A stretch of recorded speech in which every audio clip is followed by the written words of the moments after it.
Yo, what's going on, everyone? Welcome back to another episode of the JT Sports Podcast. I'm your host, JT, and you guys already know what we're here to talk about. Colorado gets a sloppy win over FCS powerhouse North Dakota State, 31-26. And the first lesson that I learned after watching this game is to never, ever put any of your hard-earned cash on Colorado. After this game, I would never bet a single dollar on Colorado football ever again, no matter how much I trust them to be able to get the win. This was a really hard game to watch if you are a fan of Colorado, because a lot of the issues that plagued this team last year still are prevalent this season. I thought Dion improved the trenches. I thought the defensive line and the offensive line were going to be vastly improved, but yet those areas still were a big weakness for Colorado in this game. They still can't run the football. You got all these talented backs. You got Dallin Hayden. You got the walk-on who's pretty good. But it doesn't matter how much talent they have at running back, because when you're running behind that offensive line, you're not going to have any holes to run through. I don't know why any running back will consider playing for Colorado, because unless you can be a factor in the passing game and you can pass block, there's not really any role for you in this offense with how bad this offensive line is at run blocking. And the pass protection wasn't too good neither. There were a lot of plays when Shedeur Sanders just had to pull a rabbit out of the hat and he had to improvise. When they did give him time to throw, you saw Shedeur Sanders go to work. I mean, he was looking like the black version of Tom Brady out there. And Colorado does have one of the most talented wide receiving cores in all of college football. You saw that tonight. You had Travis Hunter, Jimmy Horn Jr., who went over 100 yards. Anytime you can get two 100-yard wide receivers in the game, that shows you how much talent you have at that position. LaJohntay Western made a couple of big plays as well. You got the transfer from Vanderbilt.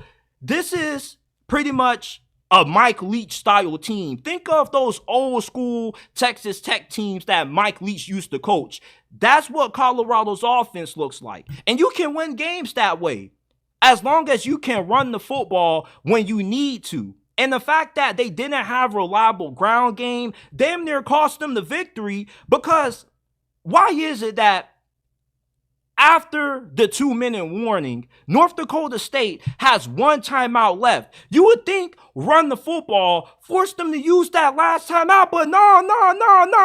Shedeur Sanders and company still want to keep slinging the rock downfield, which I had no problem with at the time, because I wanted them to cover that 9-point spread. Trust me, I love the fact that they were still slinging the pigskin downfield, because I wanted them to cover. But if we're thinking about this from an actual football standpoint, Colorado's clock management is still god-awful. And you can't do anything but point the finger at Coach Prime, because what are you doing still trying to throw the football when you should be worrying about trying to get North Dakota State to burn that last time out so you can run the rest of the clock and walk away with the victory? This game was a lot harder than what it had to be for Colorado.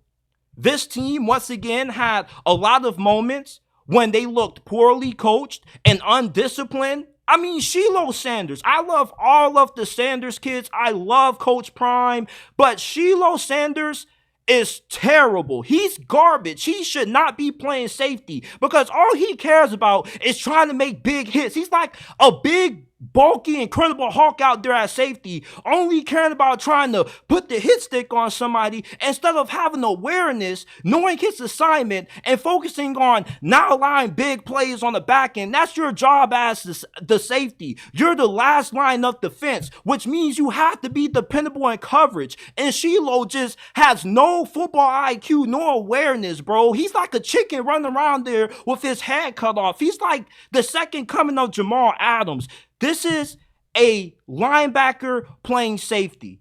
He needs to be moved to the linebacker, because he's better when he's playing inside of the box, close to the line of scrimmage. He's pretty good when it comes to covering tight ends and running backs out of the backfield, but let him be one-on-one with a wide receiver downfield. He gets cooked every single time, and he's just too undisciplined as a player to have him playing that safety spot. I mean, that penalty that he had on third down, which lucky enough, North Dakota State wasn't able to capitalize off it because the defensive line was able to get somewhat of a push and cause a little bit of chaos enough to make them have to settle for a field goal. And this defensive line, for all of the players that they brought in from the transfer portal to improve the interior of their D-line, to improve their run defense, improve the pass rush, I mean, there wasn't too big of an improvement that you saw tonight when you think about how bad this unit was last year. Are they better? A little bit, but not good enough to be able to compete for the Big 12 championship like how I initially thought going into this year. I mean, this defensive line had moments where you were praying to absolute God that they would be able to get a stop, man. On that 4th and 1, I already knew when they had that other quarterback in, they were going to convert and keep the drive alive because Colorado's D-line just for some reason can't generate a consistent push.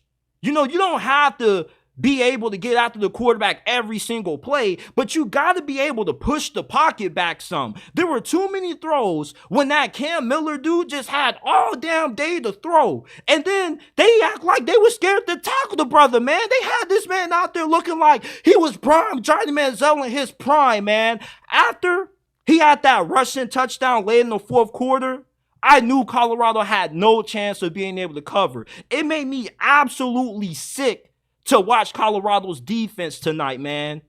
And Travis Hunter, he's the only reliable thing they have in that secondary. If he goes down, they're absolutely cooked. Right? Y'all remember Stottmeyer? For all the diehard Buffs fans, y'all know who I'm talking about. Number 23 at corner. If my memory serves me correctly, wasn't this dude getting cooked all season long last year along with Cormani McClain? Didn't they bring in some more transfers at cornerback?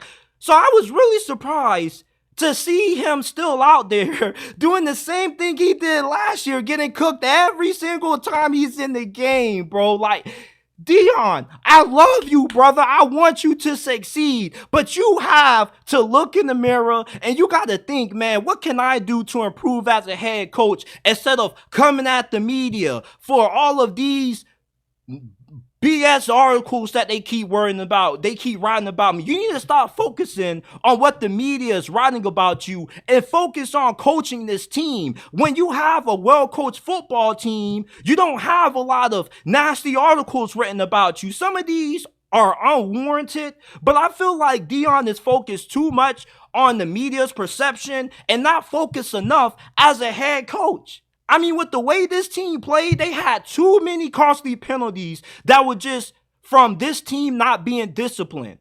I mean, all throughout the first half, they were shooting themselves in the foot. Anytime they was able to get a stop on third down, it didn't matter because they had a penalty right after, which negated the stop. I mean, this is the same team that we saw last year.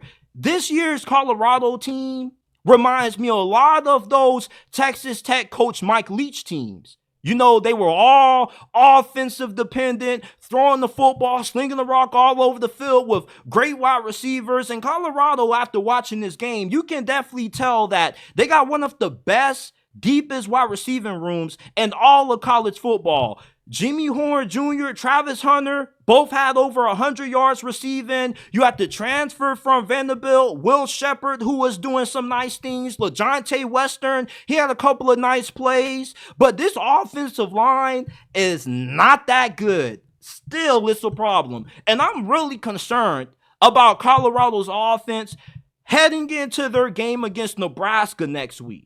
Because Nebraska has one of the best defenses in all of college football. They return a lot of experience on that side of football. And if Dylan Raiola gives Nebraska some decent quarterback play, I mean, after seeing what you saw Colorado do against North Dakota State tonight, how much confidence do you really have in their ability to win on the road in Lincoln? Because my confidence level, if you have to ask me, on the level of 1 through 10, is probably a -5 that they're going to be able to pull off the win in that game. I mean, this team is heavily dependent on Shedeur Sanders and Travis Hunter to carry the load. And you see why, because I mean, everything around them outside of having some nice receivers, that's about it. You got some good running backs, but what's the point of having them when you can't run the football because this offensive line can't push the big boys in front of them? They can't create no holes in the run game. Like the same things that had you screaming at the TV last year when you watched Colorado were the same things that you were probably screaming at the TV once again when you watched them play against North Dakota State. They got pushed around up front. They did play better in the second half, but still, I mean, I'm really conflicted right now because Colorado did win this game, but this game should have been way more in their favor than what the final score indicated. Like the weird interception that Shedeur Sanders threw, I don't think it was all his fault. It was some miscommunication there, but what are the chances that a defensive back falls flat on his face and the interception happens because the ball bounces off his foot into one of his teammates' hands for the pick? I mean, it's just certain things I look at Colorado that I say are procedural things. Like, once again, the clock management is awful. Deion was burning several timeouts late in the fourth because he wanted to avoid delay of game penalties. It's like some of these issues that Colorado have, you can't blame on the talent. Deion has brought in over 40 transfers. You know, he's rebuilding this thing like he's running an NFL operation. He's treating the transfer portal like it's free agency. If you're going to bring in all of these transfers, you got to make sure that everybody's on the same page. The communication has to be there. You shouldn't be burning timeouts to avoid a delay of game. You know, like, I love Deion Sanders, but every time I watch Colorado, there are some things that I see that are solely based off coaching. I mean, I really am concerned if Colorado is going to be able to beat Nebraska next week. And we haven't seen Nebraska play yet at the time I'm recording this, but I was just really disappointed with the performance that Colorado had tonight against North Dakota State. Yeah, they got a win. And I wasn't expecting this to be an easy game for them. I had Colorado winning 38-24, but they still have bad clock management due to Deion Sanders not really knowing how to manage the clock that well. I mean, why the hell are you still trying to throw the football when you got less than 2 minutes left in the game? You need to be running out the clock, man. Run the damn ball. Oh, wait, you can't run the football because your offensive line can't open up no lanes in the run game. As a Colorado supporter, I was really frustrated watching this game because issues that they had last year that should have been corrected during this offseason are still prevalent. Shedeur Sanders did his due dizzle. After watching Shedeur Sanders play against North Dakota State, if you don't see this brother as a lock to be a first-round pick next year, you don't know a damn thing about football. You need to go get your eyes checked because he was back there looking like the black version of Tom Brady out there. I mean, anytime he had time to throw the football, he was dissecting North Dakota's defense. I mean, absolutely just picking apart that defense. And he's so good to the point where during the last 2 minutes, they allow him to call the offense. Not too many quarterbacks have the kind of blessings to be able to just run the offense, call their own plays during the 2-minute drill. Shedeur Sanders and Travis Hunter both tonight showed why they're two of the best players in America. Travis Hunter probably is the best player in college football. I mean, that one catch that he had where Colorado once again almost had delay a game penalty. He's sitting here looking at Shedeur Sanders, giving him the signal. Just throw me the damn football, man. Forget everybody else. Just throw me the football, and I got you, brother. This Colorado team is still do or die by Shedeur and Travis Hunter. They got some decent pieces to be their supporting cast. Like, I love the talent that they have at wide receiver. But this defense, I mean, their secondary is just absolutely trash. And this new defensive coordinator that they have, I do love how more aggressive he is at taking risks, sending extra guys to get after the quarterback, because with how inconsistent this pass rush is, you got no choice but to send extra dudes at the quarterback. But there were times when Watching the first half of this game, you were just praying to God that they could get a stop. I was watching this game at one point just saying, like, please, I'm begging them, please do something. Like, please get a stop. Because at one point, I thought North Dakota State was never going to stop scoring. Like, they were going up and down the field with ease.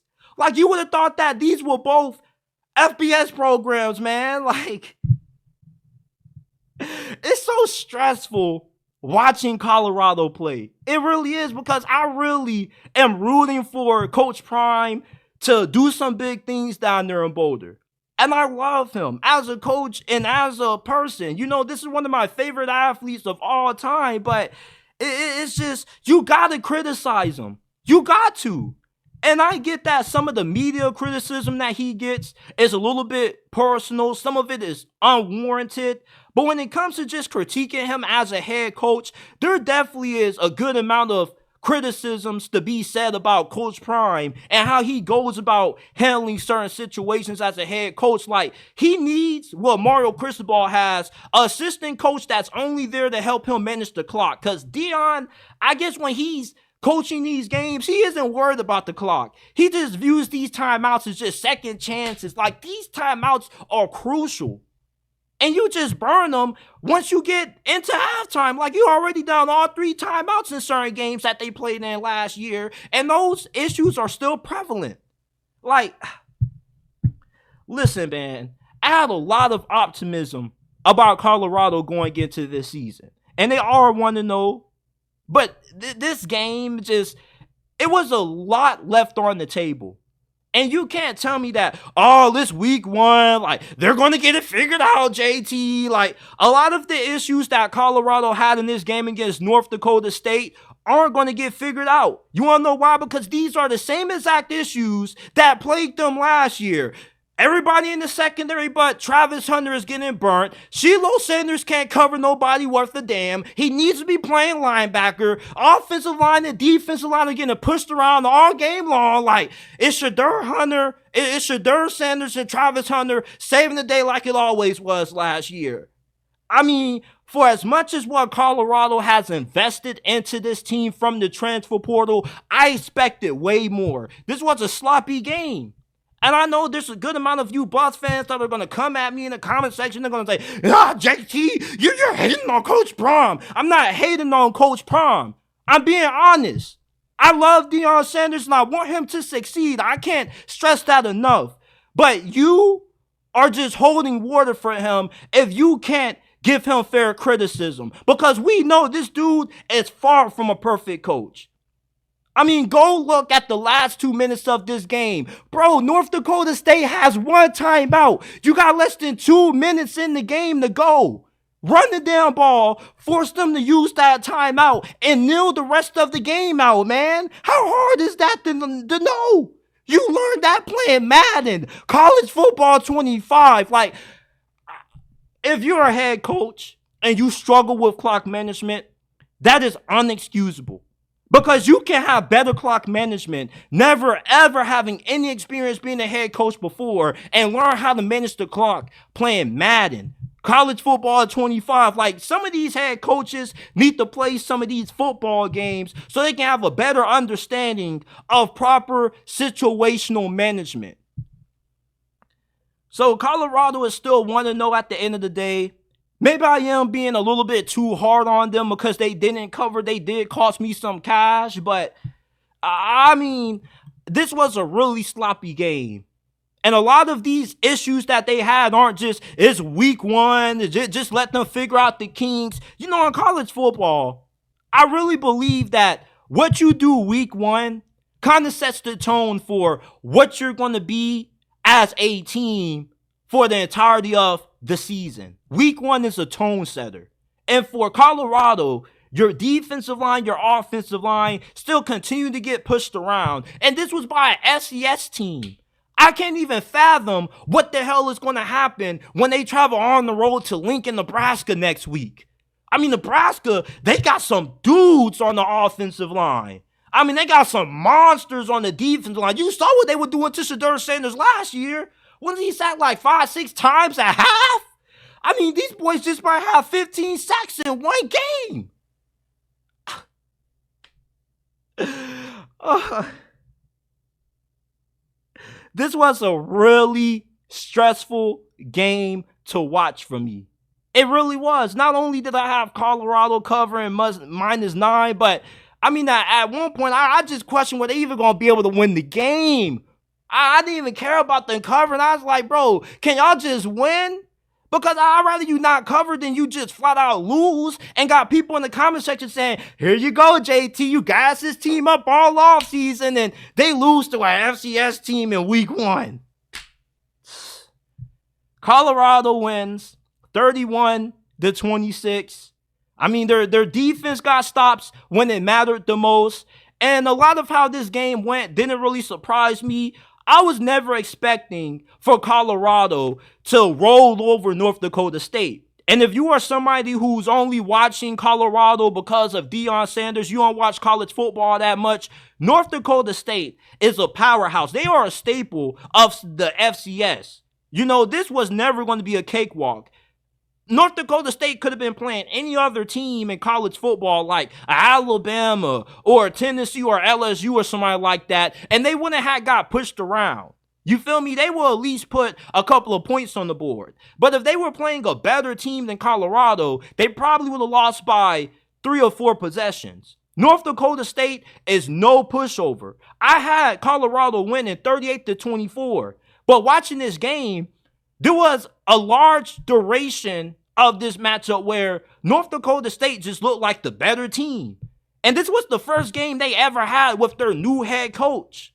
So for Colorado, they got a lot of things that they have to clean up over the next couple of days. And they got to do them very quick because this is a very unforgiving schedule. North Dakota State was the only gimme that you had on your schedule this year. And even a lot of people understood that this wasn't just going to be an easy gimme win. This wasn't one of those FCS teams that you pay $1 million to blow out. No, you pay North Dakota State $1 million. Not only are they going to gladly take your money, but they're going to give you an L in the process. So this definitely was a more competitive game than what you initially thought. I didn't think that North Dakota State was going to roll over and just drop dead and let Colorado do whatever they wanted to against them. But I still thought that Colorado could have covered that -9 point spread. You know, that really surprised me. And this game was an eye-opener. I don't think it's one of those week 1 things where you just scoff over and say they're going to get it figured out as the year progresses. No. What you do week 1 kind of sets the tone for what kind of team you're going to be this year.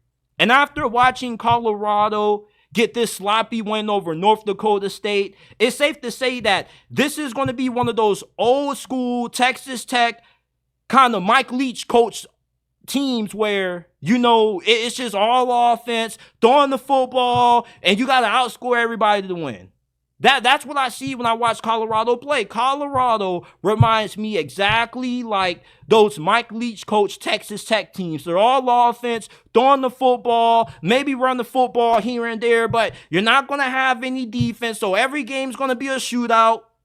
I mean, I was very disappointed with the performance that I saw out of Coach Prime and this Colorado team. A lot of issues that I thought would have been fixed still are prevalent, and you know, this was just a very stressful game to watch for me. But this is it for this episode of the JT Sports Podcast. This thing went on a lot longer than what I expected it to. I know I was all over the place, but you know, I'm still trying to compose myself from this game because I still am really upset about them not covering that -9 point spread, man. I get that it's betting. You know, you win some, you lose some, but you know, some of the stuff that was going on in this game was just unexcusable and really disappointing. You know, but I appreciate everybody that has made it to the end of this game. You know, and I don't really know if there was too much of an analysis. This really was just me venting, if I'm just being honest with you, bro, because this game was just so stressful to watch. I mean, during the first half, you didn't even know if Colorado was going to be able to get their offense off the field. I mean, they were just clocking them. I'm just saying they just running the football, just taking their sweet time to score touchdowns on them. I mean, the time of possession battle, I mean, holy cow. You talk about the one side of the fair. I mean, Deion went for it on 4th down on his other end of the field, and they didn't get it. But you understand why? Because, I mean, if you didn't go for it, you still weren't going to be able to stop them no way. They still were going to drive the football down on you. So you got to score points. You got to go for it in that situation. You got to be aggressive because you can't give them the ball back, and your defense can't get a stop because they're just taking their sweet time, taking all this clock off the field. Like, I swear, this was one of the fastest games of college football that I've ever watched. I mean, halftime got here quick. It seemed like after 3 possessions, North Dakota State had the football. It was halftime. But I appreciate you guys for listening to this episode of the JT Sports Podcast. Make sure that you hit that like button, subscribe to the channel, turn on post notifications so you don't miss when we go live and when we drop new content. Quick content update. We are going to be having a call-in show coming to the platform in the next couple of days. I'm working on getting it set up. So after games like this, you guys will be able to call in and I'll be able to chat with you guys, get your opinions, and we just talk about the game. So I appreciate you guys for tuning in to this episode, and I will see you guys shortly with another episode of the JT Sports Podcast.